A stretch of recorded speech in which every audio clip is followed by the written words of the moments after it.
আসসালামু আলাইকুম। Welcome to my channel SRN recipe. আজকে আমি তৈরি করে দেখাবো চিংড়ি মাছের মালাইকারি রেসিপি। চিংড়ি মাছের মালাইকারি পছন্দ করেন না এমন লোক খুঁজে পাওয়াই মুশকিল।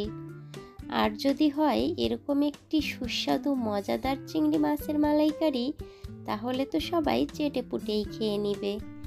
কি করে আমি এরকম একটি মজাদার রেসিপি তৈরি করেছি চলুন দেখিয়ে দেই।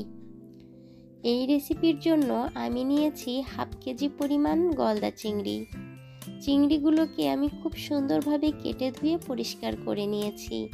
কিভাবে কেটেছি কাছ থেকে একটু দেখিয়ে দিচ্ছি। মাথার মধ্যে একটি কালো পুটলার মতো ময়লা থাকে, ওটি আমি ফেলে দিয়েছি। আর ছোট ছোট পাগুলো কেটে ফেলে দিয়েছি, বড় পা দুটো রেখেছি। চিংড়ি মাছ সবসময় একটু ভালো মতো পরিষ্কার করে ধুয়ে নিতে হয়। আর একটু হালকা লেবুর রস দিয়ে আমি এটাকে 2-3 বার ধুয়েছি, যাতে করে কোনো রকম গন্ধ না থাকে। এখানে চিংড়ি মাছের পিঠের কাছে একটি কালো রগ ছিল, এই রগটিও আমি ফেলে দিয়েছি। সবগুলো মাছ আমার প্রস্তুত। এবার আমি এটাকে ম্যারিনেট করে নিচ্ছি। প্রথমে দিয়ে দিলাম হাফ টিস্পুন পরিমাণে লবণ, তারপরে দিয়ে দিলাম হাফ টিস্পুন পরিমাণে হলুদের গুঁড়া এবং দিয়ে দিলাম হাফ টিস্পুন পরিমাণে লাল মরিচের গুঁড়া। এই 3টি উপকরণ দিয়ে ভালো করে মেখে আমি এই মাছগুলোকে 10 থেকে 15 মিনিটের জন্য রেস্টে রেখে দিব। এরপরে আমি দেখিয়ে দিচ্ছি আজকের এই চিংড়ি মাছের মালাইকারির জন্য আমি একটি স্পেশাল মশলা রেডি করব। এখানে আমি 3টি পেঁয়াজ, 5টি রসুনের কোয়া এবং 2 টুকরো আদা এরকম ছোট করে কেটে নিয়েছি। 3টি উপকরণ পাটায় বেটে একটি মশলা তৈরি করে নিব। সেই সঙ্গে এখানে আমি 1 কাপ নারকেলকে গরম দুধ দিয়ে ভিজিয়ে রেখে ব্লেন্ডারে ব্লেন্ড করে সেকে একটি দুধ বের করে নিয়েছি। আর আমি নিয়েছি এখানে কাজু, পেস্তা এবং সরিষা, 3টি উপকরণ মিলিয়ে 2 স্পুনের মতো একটি মশলার পেস্ট তৈরি করে নিয়েছি। এবার চলে এসেছি রান্না করার জন্য।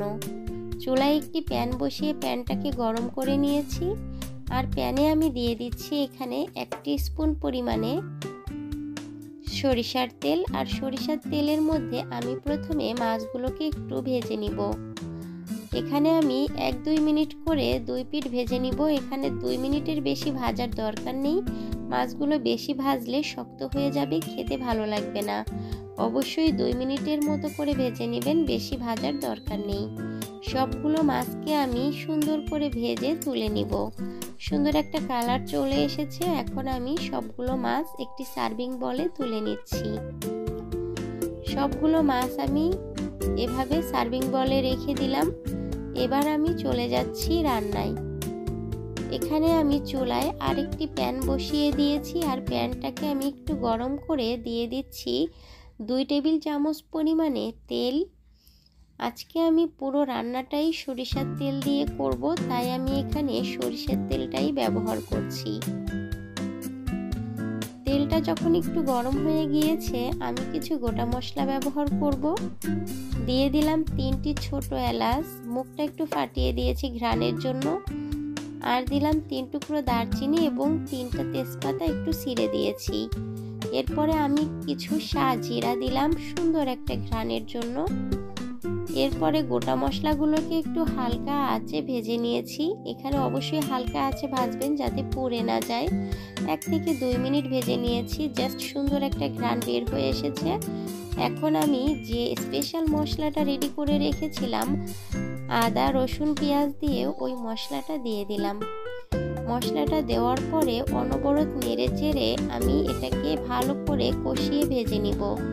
এখানে আমি 2-3 মিনিট ধরে খুব ভালো করে ভেজে নিয়েছি। দেখুন তেলগুলো উপরের দিকে উঠে এসেছে, দেখেই বোঝা যাচ্ছে খুব সুন্দর করে মশলাটাকে কষানো হয়েছে।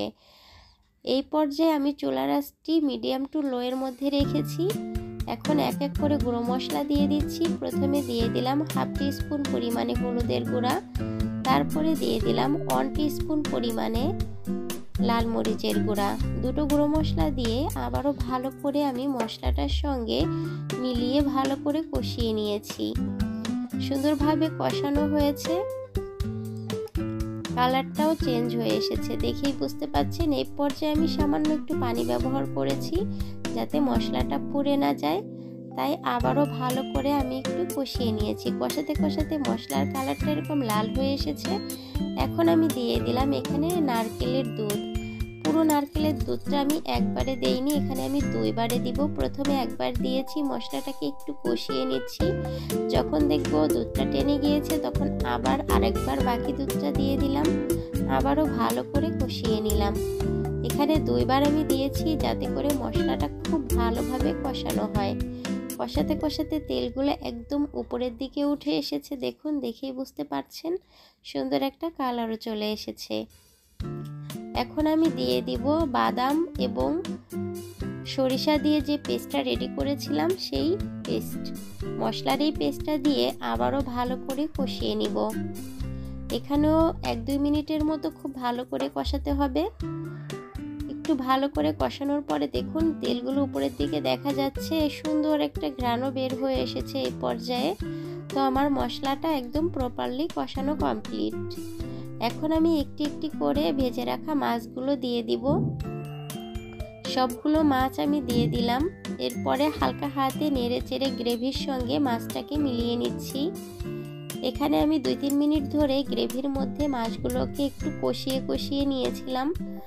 দেখুন, দেখেই বুঝতে পাচ্ছেন সুন্দরভাবে আমি কষিয়ে নিচ্ছি। মশলা এবং মাছ খুব সুন্দরভাবে কষানো হয়ে গিয়েছে। এখন আমি দিয়ে দিব এখানে গরুর দুধ। আমি এখানে 1 কাপ পরিমাণে গরুর দুধ ব্যবহার করেছি। এ পর্যায়ে গরুর দুধ ব্যবহার করলে এই রেসিপিটি খেতে ভীষণ সুস্বাদু হয়। আপনারা চাইলে দুধের পরিবর্তে পানিও ব্যবহার করতে পারেন, তবে আমি বলবো দুধ ব্যবহার করবেন, এতে করে রেসিপিটি ভীষণ সুস্বাদু হবে। ভালো করে নেড়েচেড়ে মিশিয়ে আমি 2টো কাঁচামরিচ 2টো পাকা মরিচ দিয়ে দিয়েছি সৌন্দর্যের জন্য এবং সুন্দর একটা ফ্লেভারের জন্য।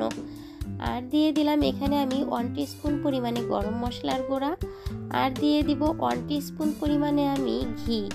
ঘিটা অবশ্যই চিংড়ি মাছের মালাইকারিতে দিতে হবে, তাহলেই অরিজিনাল টেস্টটা চলে আসবে। সবগুলো উপকরণ আমার দেওয়া হয়ে গিয়েছে। আমি সুন্দরভাবে আলতো হাতে নেড়ে চেড়ে মিশিয়ে দিলাম। ব্যাস, সব কিছুই দেওয়া কমপ্লিট। এবার ঢাকনা দিয়ে ঢেকে চুলার আঁচটা মিডিয়ামে রেখে আমি 4 থেকে 5 মিনিট একটু রান্না করে নিব। ঠিক 5 মিনিট পরে আমি ঢাকনাটা তুলে দেখিয়ে দিচ্ছি আপনাদের। দেখুন, 5 মিনিট পরে আমি তুলে নিলাম ঢাকনা। অসাধারণ একটা ঘ্রাণ বের হয়ে এসেছে, মাশাআল্লাহ, দেখতেও ভীষণ সুন্দর কালার চলে এসেছে। দেখুন, দেখেই বুঝতে পারছেন যে কতটা লোভনীয় হয়েছে এই রেসিপি। একদম পারফেক্ট ভাবে তৈরি হয়েছে একটা মজাদার চিংড়ি মাছের মালাইকারি রেসিপি। আশা করি আমার রেসিপিটি আপনাদের অবশ্যই ভালো লেগেছে। আর এরকম একটি মজাদার রেসিপি দেখার জন্য অবশ্যই আপনাদেরকে অসংখ্য ধন্যবাদ। আর আমার রেসিপিটি ভালো লাগলে আমার চ্যানেলটাকে সাবস্ক্রাইব করে নোটিফিকেশন বেল আইকনটি অন করে রাখবেন, যাতে করে নেক্সট যে ভিডিওটি আমি দিব সবার আগে আপনার কাছে পৌঁছে যায়। আমি একটি সার্ভিং বলে সার্ভ করে আপনাদের দেখিয়ে দিলাম। ভালো থাকবেন, আল্লাহ হাফেজ।